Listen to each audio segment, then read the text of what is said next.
Ayan na siya, guys. Dito na kami sa loob. Na si Travis, nakagown na siya.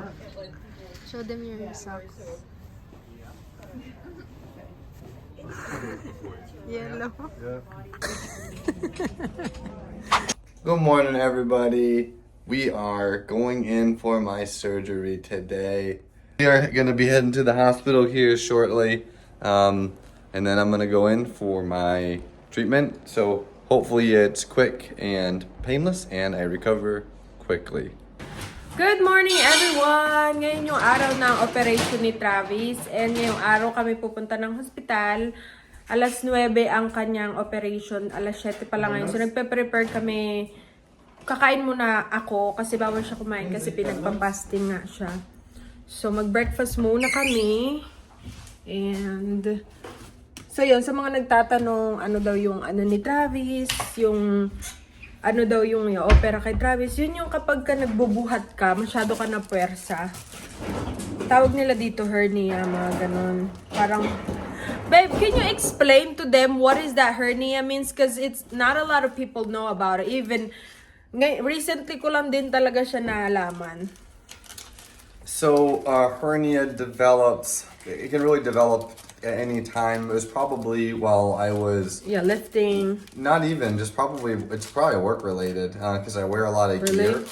Oh, yeah, maybe. And it's basically when the lining, I don't know, I can point to it. Like when the lining here by where your stomach muscles go down in there, your intestines or whatever, it basically pushes through the wall. So kind of like this. Is that like a tear in your... Yeah, it's a tear in your abdominal lining. Oh, okay. And so whenever I bear down or like I'm doing abs or I'm working out or I put my yeah. gear on and I'm tense my stomach muscles, there's pressure down there, intense pressure, and it can hurt. Doctor said it's up to him if he don't want to do the surgery. If he can still manage it. Right, I could either live with it. Yeah. But then it could get worse over time, or we can fix it now. And I chose to fix it now because we're having a baby, and she's carrying the car seat and playing with her. If I'm always activating my core, or if I'm trying, I can't really run because it hurts. So it just stops me from doing everyday stuff. So we just need to get it fixed. Yeah. So ayun, para maayos na yung ano niya, kasi minsan dumadaing siya, 'di ba? Na masakit daw kapag ka nagbubuhat siya. And alam niyo naman si Travis, nagji-gym siya, 'di ba? Not for 6 weeks. Maano rin kasi ito eh. Pasaway din kasi ito minsan. Dati sinasabihan ko, ang bigat-bigat ng binubuhat mo. Tapos mamaya magreklamo, may nararamdaman daw siya. Ganun, ganyan. Kaya ayan. Pero siguro dahil din sa work nga, hindi naman kasi lahat dahil sa pagbubuhat, dahil nga sa pag-gym. Siguro dahil sa work. Kasi nga, yung mga gear nila, mabibigat, 'di ba? Yung mga ano nila na binubuhat nila, mabibigat. Yung naman tawag nito, yung dala-dala nila sa katawan nila. Naman tawag na yung gear nga eh. Wala, saan na yung ano ko? So yun, para ma-okay na, ano yun na lang namin, para ma-okay na eh, para matapos na daw bago daw dumating si Eliana, maoperahan siya. Kasi madali lang naman ang recovery niya. Kasi nga, ano naman siya, yung parang common surgery, tapos madalas nilang ginagawa dito kasi madami din talaga nagkakaproblema ng ganun, the same problem. So, common na yung surgery para sa kanila.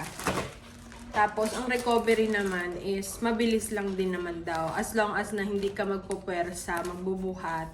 At as long as na, yun nga, ano lang, take it easy lang after mong ma-surgery. So, yun.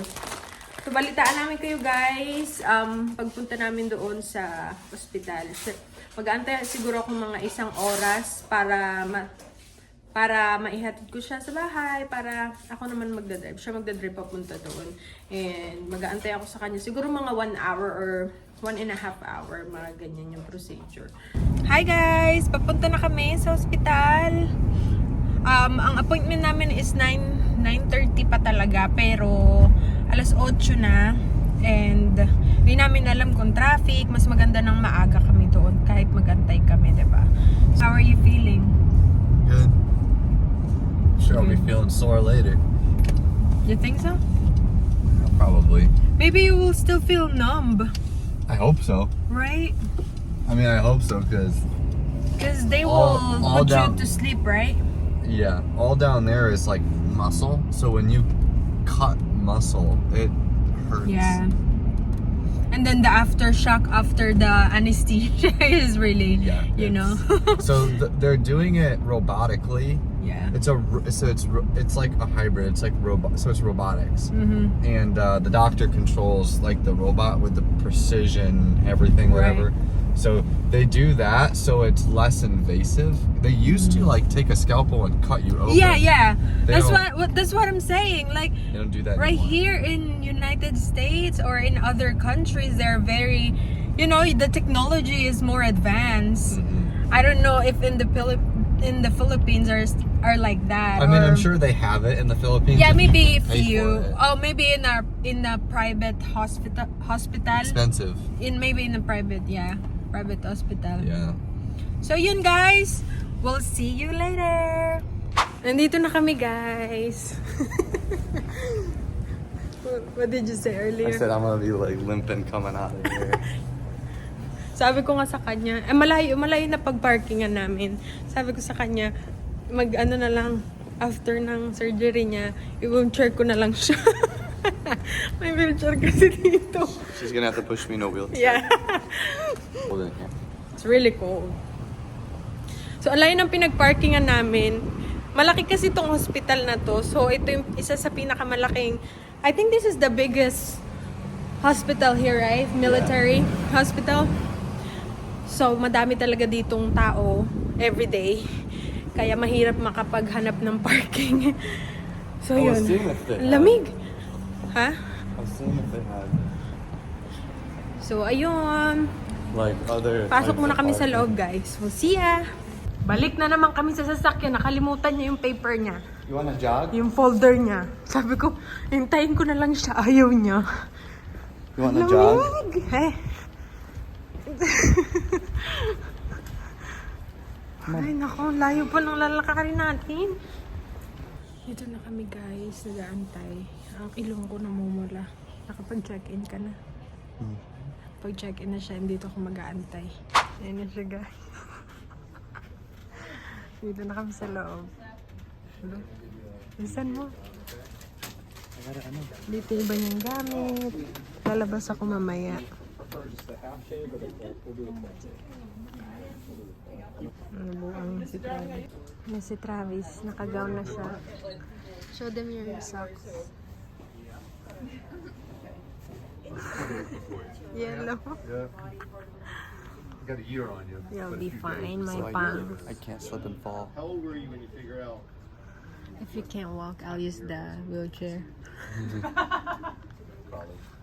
College? You figured out high school. I was like, I can't wait to get pancake when we get home. Because you didn't eat. You're gonna be really hungry. exactly. Yeah. A few moments later. Okay na siya, guys. Naoperahan na siya. Kumakain. Nagpapakamot pa, oh. Sabi niya, vlog na kayo. Mag-vlog na daw kami. Oh my God. So, aalis na rin kami maya-maya. Pagkatapos niya umihi. You feel better? No, What do you mean, no? not yet. But I will. Probably tomorrow. Yeah, you're just sore from the good thing you're not feeling nauseous. No, a little bit. Because they said that's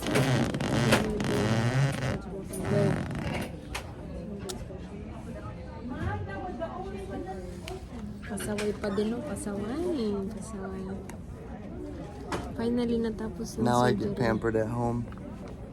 Finally. Nakauwi na kami, guys. And ito na ang aking pangs. Oh. He feels better now, just a little sore, right? Sore and Just tired. sore from the surgery and tired. So maybe about 2 weeks you'll recover.